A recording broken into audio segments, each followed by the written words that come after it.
以前吼，会当算讲是社会运动人士当中啊，非常出名的啦。但是真正是伊为心肝底，就是爱为农民来发声来发声，咱会算讲好青年啦。讲到杨如文，真侪人第一个印象就是当年世界抗北美炸弹替农民抗议政府的少年家。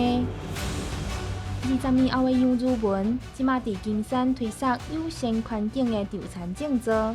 大多数人种米都是卖给外面，所以那时候我们就觉得说，那我们是不是可以跟学校做食农教育做合作？迄个时阵百米炸弹客迄个新闻吼，是互所有20几个人，大家拢非常的钦佩。就讲竟然有一个跟我岁数差不多的这个少年家，敢对整个社会吼去提出伊的诉求，而且是拍死无提哦。迄真正，你会记得讲迄个时阵 WTO 第2届的迄个稻米进口被驳回成为例呢？你迄个时阵向关入去，你有感觉听到这个新闻，你有较安慰无？